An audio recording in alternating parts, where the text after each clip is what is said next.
Parathas कैसे हैं आप लोग। आई होप आप सभी अच्छे होंगे, स्वस्थ होंगे, मेरे स्टोरी लाइन को एंजॉय कर रहे होंगे। तो जो कोई भी मेरे चैनल पर न्यू आ रहा है, प्लीज़ मेरे चैनल को लाइक शेयर सब्सक्राइब करना मत भूलिएगा। और अगर आप लोगों को मेरे स्टोरी लाइन उसके प्लॉट्स पसंद आते हैं, प्लीज़ मुझे कमेंट्स करके अप्रिशिएट करना भी मत भूलिएगा। जैसा भी लगे प्लीज़ मुझे ज़रूर बताइएगा। तो चलिए हम नेक्स्ट आगे बढ़ते हैं। इससे पहले जो कोई भी मेरे चैनल पे न्यू आ रहा है, प्लीज़ मेरे चैनल को लाइक शेयर सब्सक्राइब करना मत भूलिएगा।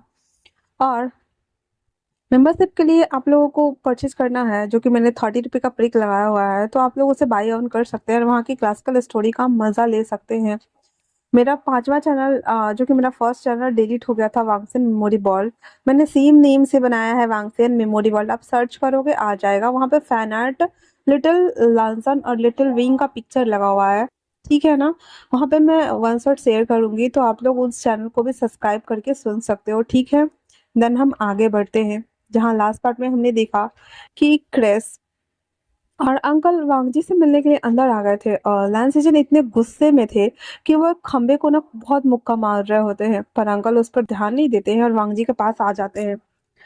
वांगजी के पास थोड़ा देर बैठने के साथ ही हमारा क्रिस, जो कि अंकल को बोलता है कि क्या सर मैं सर को उठा दूं, पर अंकल कहते हैं नहीं, उसे रहने दो ऐसे ही। थोड़ी देर बैठने के साथ ही वांगजी धीरे धीरे होश में आ रहा था। वांगजी के होश में आते ही पहला वर्ड उसके मुंह से निकलता है विंग। विंग का नाम सुनकर अंकल के हाथ उसके छड़ी के ऊपर कस गए थे, पर वो कुछ नहीं बोलते हैं। वांगजी आईज ओपन करता है तो उसे पता चल गया था कि वो रिसोर्ट में है। वो उठने का कोशिश करता है पर उसे उठा नहीं जा रहा था। वो अपने हाथ पैर को हिलाते हुए धीरे से कहता है मैं कहाँ हूँ मैं। तभी क्रिस आते हुए कहता है सर आप रिसोर्ट में हैं, आप यहाँ हैं सर। वांगजी उसको गुस्से से घूर कर देखते हुए कहता मुझे उठाओ, मैंने कहा मुझे उठाओ। वांगजी को उठा के हल्का हल्का बिठाते हुए उसको सीधा करता और कहता है सर आप ठीक है ना। वांगजी उसको बस गुस्से में घूर कर ही देख रहा था और कहता है विंग कहाँ है, विंग कहाँ है। मैंने पूछा विंग कहाँ है। क्रिस अंकल की तरफ देखते हैं, अंकल बोलते हैं वो तुम्हारे साथ ही यहाँ लाया गया था, लेकिन उसकी बहन उसे ले जा चुकी है। और वैसे भी तुम्हें नहीं लगता कि ये सब कुछ अब बंद करना चाहिए, तुम्हारा भाई। फिर वो अपना फोन निकाल के दिखाता है, क्योंकि कैमरा का एक्सेस सबके पास था, जहाँ पे लैंसजन खंबे को बहुत मार रहा होता है। वांगजी शॉक था और कहता है गगा ये क्या कर रहे हैं। अंकल कहते हैं गगा गिल्ट में है या फिर गुस्से में है, मुझे नहीं पता, पर हाँ तुम्हें वो तो लाया ही था, साथ में वो विंग को भी यहाँ पे किडनैप करा के लाया हुआ था। उसका मोटिव मुझे नहीं पता, शायद वो विंग को माना। इतना बोलना हुआ ही था कि वांगजी एकदम गुस्से में आ गया था और कहता है क्या कहा आपने, अगर उसे कुछ हुआ तो मैं हर चीज को बर्बाद कर दूंगा अंकल। अंकल कहते हैं हाँ मुझे लगा ही था तुम्हारा ऐसा रिएक्शन होगा, पहले तुम ठीक हो जाओ फिर अपने भाई से बात करना। इतना बोलकर उसके अंकल टेक अ रेस्ट वांगजी इतना बोलने के साथ ही वहां से निकल जाते हैं। वांगजी अंकल के जाते ही क्रिस से कहता है फोन। क्रिस फोन देता है, वो विंग के नंबर पे कॉल करता है तो बॉसेस रन फोन उठाते हुए कहती हैं बच्चे आज के बाद हमारे नवासे से आप दूर रहेंगे, अगर आपको आपकी जान प्यारी है तो। इतना बोल करके फोन कट कर दिया जाता है। वांगजी एकदम होता नहीं है बिन पानी के मछली तड़प रहा था, तड़पता है, उसी तरीके से वांगजी अभी छटपटा रहा था। उसे अपने सामने हर हालत में विंग चाहिए था, पर विंग तो उसे कहीं दिख नहीं रहा था। वो आराम से लेट जाता है और अपनी आंखें बंद करके खुद को ही कोस रहा होता है उस दिन को जब उसने विंग को मारा था। उसके अंदर गिल्ट पछतावा दोनों था और गुस्सा भी, पर वो क्या करता, उसकी बहन का भी तो हाल ऐसा ही हुआ था, वो भी तो सही था, उसकी बहन के साथ हुआ, कहीं ना कहीं जिम्मेदार विंग भी तो था। विंग जो कि अपने कमरे में आराम से लेटा हुआ था और वांगजी गिल्ट के गर्त में घुसता जा रहा था। विंग पीसफुली सो रहा होता है। रेनेन वहां बैठी हुई थी और कहती है ग्रैनी अब हम क्या करें। Granny I mean bosses rain कहती है कुछ नहीं करना है, इसे टेक रेस्ट करो और यहाँ पे बंद करो, ये बाहर नहीं जाएगा, और जो भी काम है वो अभी तुम देखने वाली हो जब तक सभी भी चीजें सॉर्ट आउट नहीं हो जाती। तुम्हें पता है ना रेन, हमारे पास सिर्फ और सिर्फ एक ही वारिस बचा है और हम उसे खो नहीं सकते, ठीक है ना। रेन कहती है ओके ग्रैनी, और इतना बोलकर वो नीचे आती है और ऑफिस के लिए निकल जाती है। बॉसेस रेन नीचे आके बैठ जाती है और सोच रही होती है मेरी बेटी मेरी बेटी ने भी अपने पसंदीदा आदमी से शादी की और मेरे कुछ राइवल्स ने उन दोनों को जान से मार दिया। सिर्फ और सिर्फ यही बच्चा बचा है। मैं इसको बचपन से प्रोटेक्ट करने के लिए इसके अंकल आंटी के घर छोड़ के आई ताकि ये सब कुछ संभाले, पर आज ये वापस से किसी के निशाने पे है। जब तक सब कुछ सही नहीं हो जाता, मैं अपने बच्चों को सामने तो बिल्कुल भी नहीं लाने दूंगी। मैं नहीं चाहती कि मेरा कुल का सभी सदस्य खत्म हो जाए और मेरे कुल का समापन हो जाए। इतना बोलकर वो फुल टू डिटरमाइन हुई पड़ी थी।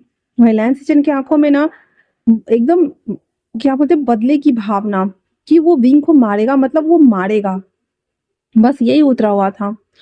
वो ऐसे खुद को हॉट कर लेने के बाद सीधे वांगजी के कमरे में आता है और वांगजी का गला दबाते हुए कहता है, वांगजी चुपचाप से विंग को भूल जाओ वरना मैं तुम्हें जान से मार दूंगा। अभी तो वांगजी बहुत ज्यादा कमजोर था, फिर भी वो प्रोटेस्ट कर रहा था और क्रिस भी उसको हटा रहे होते, लेकिन वांगजी एक और क्रिस दोनों के बराबर लैंसिचन भारी पड़ रहे थे।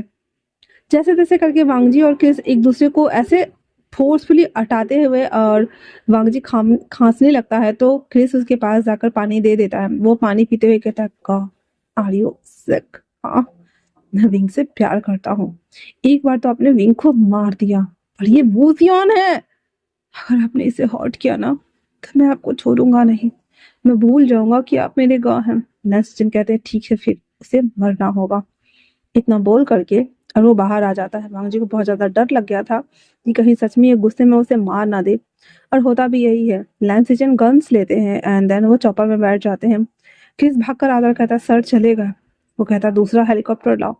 लाने में 20 मिनट लग गया था। वांगजी का तो प्राण पखेरु उड़े हुए थे। अंकल और वांगजी क्रिस उसमें बैठ जाते हैं और वहां आते हैं जहाँ बॉस का पैलेस था।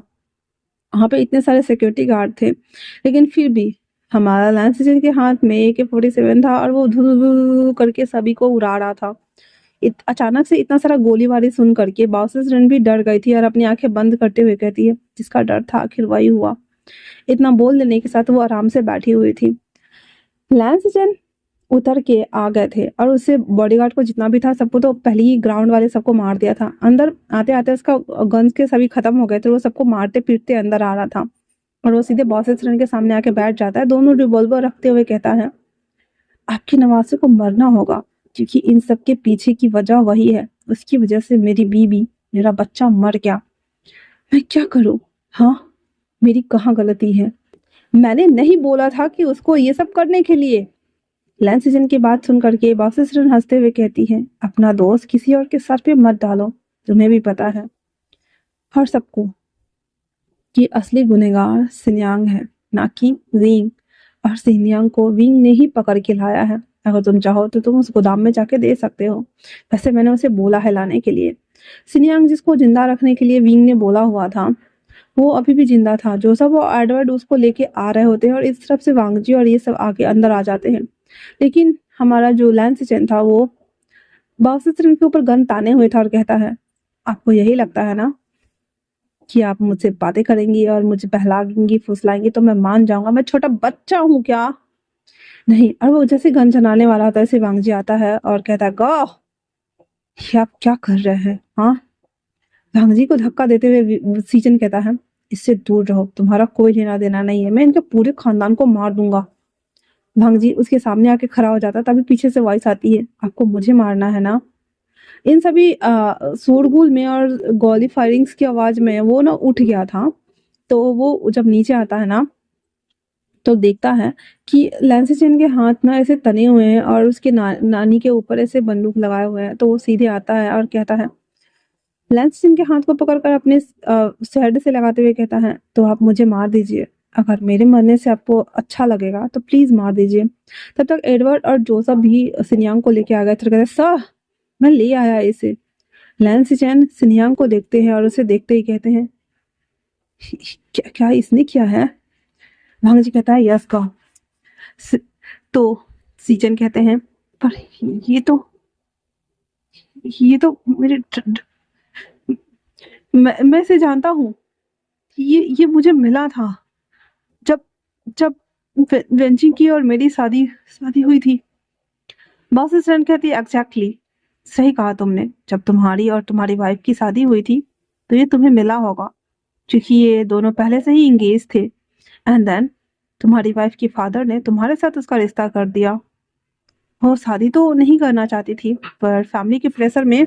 और रही बात बच्चे की, तो जिस बच्चे की दुहाई देते देते आपने मेरे बच्चे को मार डाला, अगर आप डीएनए टेस्ट करवाते तो आपको पता चलता वो आपका बच्चा तो था ही नहीं, वो तो इसी का बच्चा था। ये बात सुनकर सिन्यांग हंसने लगता है पागलों की तरह और कहता है मैंने तो यही सोचा था कि वो मेरे बच्चे को कंसीव करेगी और पैदा करेगी, ताकि एक दिन मैं लैंस कंपनी को अपने अंडर में ले लूं और तुम लोगों को अपना नौकर बनाऊं। इतना सुनना हुआ ही था। लैंस जैन गन के पीछे वाले पॉइंट से उसके मुंह पर जोर से मारते और कहते हैं, तुम्हारी हिम्मत कैसे हुई ये सब बोलने की? ये सब झूठ है, झूठ है, झूठ है, झूठ है। बासुरन कहती है, सच कड़वा होता है, इसे अपनाना नहीं अपनाना इंसान की अपनी इच्छा के ऊपर निर्भर करता है। भले ही आपको बुरा लगा, पर इन सब के बीच में आपने मेरे नवासे को मार दिया। ठीक है, एक को मार दिया, मैं दूसरे को खोन नहीं सकती। अगर आप नहीं समझे तो आपको मरना होगा। इतना बोल करके, और वो शालीनता के साथ में बैठी हुई थी। विंग वांगजी अंकल सब देख रहे होते हैं। अंकल कहते हैं, आपको ये सब कैसे पता मैम? ऑसिसरन कहती हैं, मुझे सब पता है। क्या तुम्हें नहीं पता? क्या तुम्हारे पास कोई लेटर नहीं आया था? अंकल कहते हैं, हाँ आया था, पर मैंने पढ़ा नहीं। कहते हैं, अगर पढ़ लिए होते तो इतना होता ही नहीं। खैर छोड़ो, आप अपनी बच्ची को ले जाइए, इसकी दिमागी हालत ठीक नहीं है। वांगजी कहता है, गौ गौ। लैंसचन अभी भी बोल रहे थे, नहीं नहीं, ये झूठ है, ये झूठ है, ये झूठ है, ये झूठ है। और इतना बोलने के साथ ही वो सिनियांग के अंदर 5 गोली उतार देता है और फिर एक गोली खुद को मार लेता है कनपट्टी में, खोपड़ी में। और वहीं पे वो दोनों लाश पड़ी हुई थी। भांगजी, विंग्स, अंकल सब भाग के आए थे। बॉसिसन के चेहरे पे एक स्माइल थी। रेनेन को भी जब पता चला था कि घर पे तांडव मचने वाला, वो जब आती तो आने के बाद का मंजर, लैंसिजन पड़े हुए थे, सिनियांग पड़ा हुआ था, जोसेफ एडवर्ड एक साथ थे, वांगजी अंकल बैठे हुए थे, विंग भी वहां बैठा हुआ था। रेनेन आती और कहती, बाबा। विंग गले लग जाता और कहता है, रेनेन देखो ना, इनके गगा ने खुद को सुसूट कर लिया। ऑफिसर उठ के आती और कहती है, कर्मा अपना हिसाब मांगती है, उसे पछतावा होगा क्योंकि उसने विंग को मारा। बोसियान, तुम भूलो मत कि तुम बोसियान हो, ना कि विंग। बोसियान बाउसिसरन को देखता है और उस डेड बॉडी को देखता है और अपने आप को देखते हुए कहता है, हाँ मेरा भाई तो मर गया है ना। और इतना बोल करके और वो उठकर वापस अपने कमरे में चला जा रहा होता है तो वांगजिस के पास जाते उसके हाथ को पकड़ते हुए कहता है, for God sake damn it, मुझे फर्क नहीं पड़ता कि तुम विंग हो या बोसियान हो, मुझे तुम चाहिए। बोसियान अपना हाथ छुड़ाते हुए कहता है, तुमने मुझसे कभी प्यार किया ही नहीं, तो फिर ये हक और दावा क्यों? क्या तुम्हें मेरी बॉडी चाहिए? तो बाजार में बहुत मिलते हैं, खरीद लो, मिल जाएगा, पर मेरी अंतरात्मा को तुम नहीं खरीद सकते। दूसरी बात, विंग मर चुका है, विंग मर चुका है और मैं बोसियान हूँ। मैंने कहा था ना कि मैं बोसियान हूँ, मेरे पास तो उसकी यादें भी नहीं है। फिर मैं कैसे समझूं तुम्हें, कैसे जानूं तुम्हें, बताओ मुझे। वांग जिसके सामने आते हुए कहता, देखो हम फिर से नई शुरुआत करेंगे, ठीक है, हम सब कुछ स्टार्ट करेंगे। तुम्हारे बिना नहीं रह सकता, विंग हो या बोसियान हो मुझे फर्क नहीं पड़ता, मुझे तुम चाहिए, बस तुम चाहिए। इतना बोलकर वो विंग को गले लगा लेता है। विंग उसे अलग कर देता है खुद से और कहता है, पर मैं आपको नहीं चाहता। इतना बोलकर वो अपने कमरे में चला जाता है। वांगजी सच में, एक तो उसका भाई मर गया, अंकल सदमे में चले गए और वो अलग ही लेवल पे जा रहा था। जैसे तैसे करके उस डेड बॉडी को वो लोग मॉर्चरी में ले जाते हैं और उनका अंतिम संस्कार होता है। इधर सिनियांग की डेड बॉडी को भी उसके फैमिली के पास भेज दिया गया था वार्निंग के साथ में। उसके घर को पूरा क्लीन कराया गया था। विंग अपने कमरे में आकर खूब रो रहा था। सच ही तो कहा ना बॉसेस, उसका भाई तो मर गया ना। वो उसके पास कोई यादें नहीं है, कुछ धुंधली बातें, कुछ अनकही विचार जो बार बार रिपीट हो रहे हैं वो थे और कुछ नहीं था।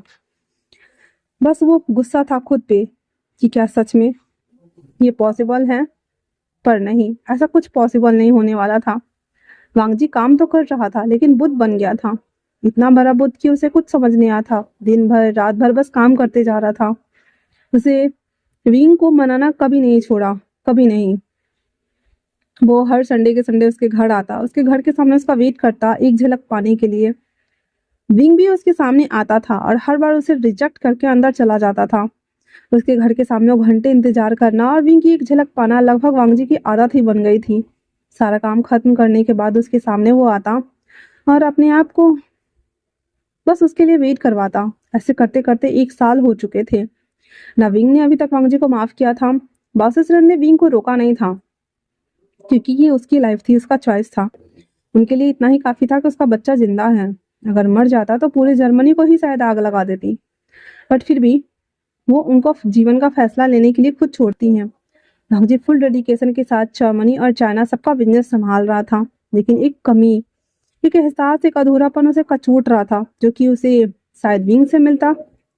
उसे मनाने की पुरजोर कोशिश करने के बाद भी आज पूरे 1 साल हो चुके थे और विंग ने अभी तक उसे माफ नहीं किया था। वांगजी आता है ऑफिस, अनमने मन से, और क्रिस से कहता है, क्रिस, मैं 6 महीने के लिए शाओलिन टेम्पल जाना चाहता हूँ। तुम और अंकल क्या ऑफिस संभाल लोगे? अंकल आते हुए कहते हैं, क्या जाना जरूरी है? क्योंकि पिछली बार भी तो तुम्हें शांति नहीं मिली थी। वांगजी कहता है, शायद इस बार सुकून और शांति दोनों मिल जाए अंकल, क्योंकि ऑलरेडी मैंने अपनी बहन को और अपने गवा को खो दिया है। अब मैं खुद को खो दूं इससे पहले खुद को संभालना चाहता हूँ। Please uncle. उसके अंकल कहते हैं, बस 6 महीने। वांगजी सारा कपड़ा, जो कुछ भी था, वो सबका त्याग करके शाओलिन टेम्पल के लिए चाइना चला आता है। अब लगभग 10 दिन हो गए थे। विंग वेट कर रहा था कि आखिरकार वांगजी गया तो गया कहाँ, वो उसे देखने या मिलने क्यों नहीं आता है।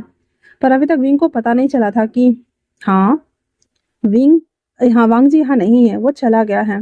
ऐसे करते हुए 3 महीने बीत गए, पर विंग का वेट अभी तक खत्म नहीं हुआ। वो कंपनी भी ज्वाइन कर चुका था और वापस से सब कुछ उसकी लाइफ में स्मूथनेस के साथ चल रही थी। बट विंग के लाइफ में अब एक कमी खल रही थी कि वांगजी जहाँ उसे रोज मनाने के लिए एक बुके लेकर के, चॉकलेट लेकर के आता था, इन 3 महीनों में वांगजी एक बार भी नहीं आया। विंग अपने ख्यालों में खोया हुआ था। तभी रेनेन आते हुए कहती है, क्या तुम उसे मिस कर रहे हो? विंग कहता है, नहीं तो, मैं उसे मिस नहीं कर रहा, मैं उसे क्यों मिस करूंगी भला। रेनेन, चलो हमें ऑफिस मीटिंग में जाना है। रेनेन उसका हाथ पकड़ते हुए कहती है, वो चाइना गया है वापस से मॉन्क बनने के लिए। मुझे नहीं पता वो इस बार कितने दिनों में आएगा, शायद नहीं आएगा। विंग एकदम शक होते हुए कहता है, क्या मतलब? कहता है, अगर तुम उसे लाना चाहते हो तो ले आओ, इससे पहले कि उसका दीक्षा समारोह हो जाए। मैंने सुना कि वो दीक्षा लेने वाला है और परमानेंट मॉन्क बनना चाहता है, जो ब्रह्मचार्य व्रत का पालन करते हैं। हाँ, टेम्पल में ही रहते हैं। विंग शौक था, कहता है, मतलब कि वो वापस नहीं आएगा? हिरन कहती है, शायद नहीं। क्या तुम जाना चाहोगे? मैं टिकट कर दूं? विंग कुछ भी नहीं बोलता और भागता है एयरपोर्ट के लिए। हिरन कहती है, मेरा भाई भी ना, अगर मैं इसे ना डराऊं तो ये सुधरेगा ही नहीं। फिर वो कॉल करके कहता है, ग्रैनी, आपका काम हो गया। उसकी ग्रैनी मुस्कुराते हुए कहती है, इन दोनों की शादी की समारोह करो, तैयारी करो चाइना में ही। फिर बाउसे सिरन उसके अंकल को कॉल करके सारी बातों का सिचुएशन समझा देती है। वो सब भी चाइना के लिए रवाना हो जाते हैं, लेकिन दूसरे फ्लाइट से। ये दूसरी तरफ हमारा वांगजी विंग विंग एडवर्ड और जोसेफ के साथ में आया था, क्योंकि एडवर्ड और जोसेफ थोड़ा सा भी रिस्क नहीं लेना चाहते थे। वो वापस से उसके साथ आते हुए सीधे टेम्पल की ओर जाता है, जहाँ पे विंग ना वांगजी को ढूंढता है हर जगह, पर वांगजी उसे कहीं पे भी नहीं मिलता। फिर वो पूछने के बाद बोलता है कि वो कुटिया में है। विंग के पैर कांप रहे थे, उसकी पूरी बॉडी कांप रही थी, क्योंकि वो उसे देखने की खुशी थी और डर भी था रिजेक्शन का। वो एडवर्ड और जोसेफ को बोलता, तुम यहीं रहो। फिर वो अपना शूज उतार करके उस तरफ जाने लगता है। वो धीरे से स्लाइडिंग डोर ओपन करता है, जहाँ पे वांगजी ने व्हाइट कुर्ता, व्हाइट पजामा वेयर किया हुआ था। उसके बाल पूरे छिले हुए थे, वो टकला था और उसके हाथ में स्फटिक की माला था और वो बुद्ध मंत्र चैंट कर रहा था।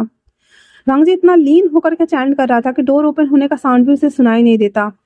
विंग धीरे से अंदर इन करते हुए कहता है, वांगजी। वांगजी अभी भी मंत्र मुग्ध होकर के चैंटिंग कर रहा था। विंग वापस से अंदर आते हुए कहता है, वांगजी। फिर भी विंग की वॉइस उसके कान तक नहीं जा रही थी। वांगजी के शोल्डर पे हाथ रखते हुए कहता है, वांगजी। पर वांगजी आंखें बंद होने की वजह से वो कुछ भी नहीं करता। विंग उसके सामने बैठ जाता है, उसके हाथ से वो माला ले लेता है और उसके हाथों को पकड़ते हुए कहता है, वांगजी। वांगजी को अब एहसास हुआ कि उसके सामने कोई तो है। उसके हाथों को स्पर्श पा करके वांगजी धीरे धीरे अपनी आईज ओपन करते हुए कहता है, जी। क्या तुम हो या फिर मेरा सपना है? रोज की तरह मैं खुद को नहीं संभाल पा रहा हूँ। इससे पहले ही वांग जी कुछ और कहता, विंग उसे सीधे गले लगा लेता और कहता है, फील इट डैम इट, मैं हूँ। इतना बोलकर उसके ऊपर ही चढ़ जाता है। वांग जी जब उसे देखता है कि वो है तो वो खुशी होते हुए कहता है, क्या तुम हो सच में? क्या तुम हो विंग? विंग क्या तुम हो? और उसके पूरे गालों को हाथों को छू रहा होता है। फिर कहता है, क्या सच में तुम हो ना? विंग कहता है, हाँ मैं हूँ। फिर वांग जी उसके हाथ को पकड़ के रोते हुए कहता है, मुझे माफ कर दो। इसी जगह इसी जगह मैंने तुम्हें बहुत बुरी तरीके से मारा था। मुझे माफ कर दो प्लीज, प्लीज। वांग जी की बात सुनकर के विंग कहता है, कोई बात नहीं। ऐसे क्या तुम मुझसे शादी करोगे? क्योंकि अभी तक तो हमारे पूरे खानदान वालों को पता चल गया होगा। क्या तुम मुझसे शादी करना चाहते हो, माय मॉन्क हस्बैंड? वांग जी की बात सुनकर कहता है, पर मैं तो टकला हूं ना। विंग कहता है, कोई ना, वैसे भी तुम तो मुझसे ऐसे ही शादी करने वाले थे ना। वांग जी कहता है, हाँ हाँ हाँ। विंग कहता है, तो फिर चलो, पर उससे पहले 1 मिनट रुकना, ठीक है ना? इतना बोल करके वांग जी ना विंग को लेकर के बाहर आता कहता है, वांग जी को ले चलो, मैं अभी आया। तो विंग दूसरी तरफ जा रहा था तो वांग जी कहता, तुम कहाँ जा रहे हो? कहता, चलो ना, मैं आता हूँ 10 मिनट में, ठीक है, चलो। इतना बोल करके वो चला जाता है। फिर वो टेम्पल में आता है, पुजारी को कुछ कहता है, पुजारी भी मान गए थे। फिर वो जो कहा था वो कर देते हैं। उसके बाद तब तक वहां पे सारे फैमिली वाले आ गए थे। वांग जी बाहर खड़ा था और अंकल, बासिस, रेन सब थी खड़ी। और वो वांग जी से पूछ रहा, विंग कहाँ है? तुम यहाँ हो तो वांग जी कहता है, विंग अंदर है, पता नहीं बोला 10 मिनट रुकने के लिए, मैं अभी आता हूँ। फिर जैसे ही वो उन लोगों की बात खत्म होती है और वो दूसरा देखता है, वो देख के शॉक, क्योंकि विंग ने भी अपने बालों का दान कर दिया था। और बाल दान करना अच्छा होता है। हमारे हिंदू रीति रिवाज में लड़कियां और लड़के दोनों बाल दान करते हैं। खैर छोड़ो। तो जब वो उसे देखता है सब शौक और कहते हैं, विंग तुम अजीब लग रहे हो, तुमने टकला क्यों करवाया? तो विंग आते हुए कहता है, रेन रेन शट अप। और फिर ग्रैनी को बोलता, ग्रैनी अगर हमारी शादी होती और ये टकला रहता और मैं नहीं रहता तो क्या बोलते लोग? हाँ, इसलिए हम दोनों, है ना? तो उसकी नानी उसके फोरहेड पे किस करते हुए कहती, मेरा बच्चा बहुत समझदार है, चलो भी। फिर वो सभी लोग जहाँ पे शादी के अरेंजमेंट के लिए पहले इन लोगों ने बोला हुआ था वहां लाते हैं। फिर उन दोनों को रेडी कराया जाता है अच्छे से। दूध से स्नान करने के बाद दोनों को अलग अलग कमरों में रेडी करती है। एक तरफ जहाँ वांगजी को उसके अंकल लेकर के आते हैं, वहीं दूसरी तरफ बाउसिस विंग को लेकर के आता है और खड़ा करते हुए कहता है, आज से अपने जीवन की शुरुआत करो। जिसका जो कर्मा था उसका फल उसे मिल गया। तुम्हारे गगा ने जानबूझकर गलती की और उसे उसकी सजा मिली, पर आज से अपने जीवन की शुरुआत करो, है ना वांग जी? वांग जी कहता है, जी। उसके बाद प्रेस्ट उन दोनों को शादी कराते हैं। एल्डर एंसेस्टर को बो करते हुए, एक दूसरे को ग्रीट करते हुए, अपने सामने सभी बड़ों को ग्रीट करते हुए, एक दूसरे को किस करके, रिंग पहना करके शादी को लॉक करते हैं। शादी के खूबसूरत पवित्र बंधन में दोनों बन चुके थे। दोनों के दोनों टकले थे। दोनों ने व्हाइट कलर का कोट वेयर किया हुआ था और रिंग और वांगजी दोनों रिंग को दिखाते हुए पिक्चर क्लिक करा रहे थे। वांगजी विंग से कहता है, तो तुम्हें क्या ये मॉन्क हस्बैंड पसंद आया? विंग हंसते हुए कहता है, इसलिए तो मैं भी अपने बालों का दान करके मैं खुद भी टकला बन गया। क्या आपको नहीं लगता कि ये ज्यादा फनी है? वांगजी हंसते हुए कहता है, और I am sorry wing. Wing कहता है, अभी फोटो सेशन कराते हैं, सॉरी तो पूरी लाइफ चलते रहेगा। फिर इसका खत्म होने के बाद वो लोग खाना पीना खाते हैं और इसकी ग्रानी कहती है, तो तुम दोनों को चाइना का बिजनेस देखना है, रिने जर्मनी का देख लेगी। और रही बात तुम्हारे बिजनेस की, तो तुम्हारे बिजनेस को तुम्हारा भाई देख लेगा। ये बात सुन करके सब शौक, अंकल भी शौक और कहते, क्या मतलब? कहता है, मतलब कि तुम्हारा भाई जिंदा है और वो वहां है, देखो। जब वो लोग देखते हैं तो सब शौक, क्योंकि लैंसिचन ने भी अपने बालों का दान कर दिया हुआ था और अपने पश्चाताप करने के लिए वो भी टेम्पल आया हुआ था। जब उसे पता चलता है कि वांगजी आने वाला है, वो वांगजी से छुप के भाग गया था। इतना ज्यादा गिल्ट में था कि वापस आते हुए उसे कितना समझाती हैं, अच्छे और सही का ज्ञान देती है। कुछ मॉन्ग भी उन लोगों को शिक्षा देते हैं। तब जाकर के लैंसिचन का दिमाग शांत हुआ था और अपने पछतावे से वो बाहर आया था। वो रोते रोते आता है और विंग और वांगजी के सामने में बैठ जाता और कहता है, मुझे माफ कर दो, मुझे माफ कर दो विंग, मुझे माफ कर दो। दोनों से पकड़ कर उठाते हुए कहते, गौ अंत भला तो सब भला। और इतना बोलकर वो दोनों गले लग जाते हैं। बॉसिसरन कहती है, ये मेरा बेटा है, मैंने इसे गोद लिया है। वही बुढ़े, तुम्हें कोई तुम्हें कोई ऐतराज तो नहीं है ना? अब कहाँ वो ड्रैगन जो किंग होती हैं उनकी वाइफ थी वो, अब उनसे भला कौन पंगा ले सकता था, इसलिए वो कहता है मैम आप जो बोलेंगी वो बातें हमारे सर आंखों पे, आपसे कोई पंगा ले सकता है क्या? बाबूसचरण भी बड़े गर्व से कहती है सही कहा, तो चले सिचैन हम? सिचैन कहता है हाँ चलते हैं। इतना बोलकर वो जाने को होता है तभी जियांगचिंग भागकर आता और कहता है आपने मुझसे शादी करने का वादा किया था, जब मुझसे शादी नहीं करेंगे? इतना बोलकर वो रोने लगता है तो लैंसजन कहता है मैं एक मर्डरर हूँ, मैंने खून किया है। क्या तुम उसके बाद भी? कहता मैं कुछ नहीं जानता, पर मैं रोज आपका वेट करता रहता था कि कभी तो आपको मेरी याद आएगी, पर नहीं आई। विंग बताओ ना इन्हें। विंग कहता है जियांगचिंग मुझे माफ कर दो, मैंने तुम्हारे साथ भी गलत किया। वो कहता है हाँ मुझे पता है तुम्हें 2 बीमारी है ना, इसीलिए तुमने ऐसा किया, पर ये मुझे हर्ट कर रहे हैं। वासिस्टन कहती है तुम भी हमारे साथ चलो। और इतना बोलकर वो लैंसिचन को लेकर के और जियांगचिंग को रेंडन को लेकर के अंकल अभी वो चले जाते हैं। तो ये बोलकर कि वो कुछ दिन बाद आएगा। उसके बाद हमारा क्रिस, एडवर्ड और जोसेफ वो तीनों इन दोनों के लिए स्वीट्स बुक कर देते हैं और वो तीनों अपने अपने लिए अपार्टमेंट ढूंढने चले जाते हैं। अब एडवर्ड और जोसेफ भी दोनों पार्टनर थे तो उन दोनों ने भी कहा तो क्यों ना हम भी कोई होटल ही ले ले, बाद में अपार्टमेंट ढूंढेंगे। क्रिस हमारा कहता मतलब नल्ला मैं ही बैठा हुआ हूँ। और इसी के साथ ये माय मोंक हस्बैंड का फैन फिक्शन खत्म होता है, क्योंकि एंडिंग आप लोगों को पता है उन लोगों का हॉट नॉट सेशन चलेगा और सब कुछ खत्म। तो कैसा लगा आप लोगों को माय मोंक हस्बैंड का लास्ट पार्ट? अब बहुत सारे लोग बोलोगे यार दीदी हॉट पार्ट शेयर नहीं किया। नॉर्मली वही रहता है यार, कमरे में जाएंगे, कपड़े उतारेंगे, एक दूसरे को स्क्यूज करेंगे, टच करेंगे और देन लास्ट में फक करेंगे और कुछ भी नहीं। बट हाँ फिर कभी किसी में या वन शॉट में डाल दूंगी, आप लोगों को तो पता ही है ना। तब तक के लिए थैंक्स फॉर वॉचिंग।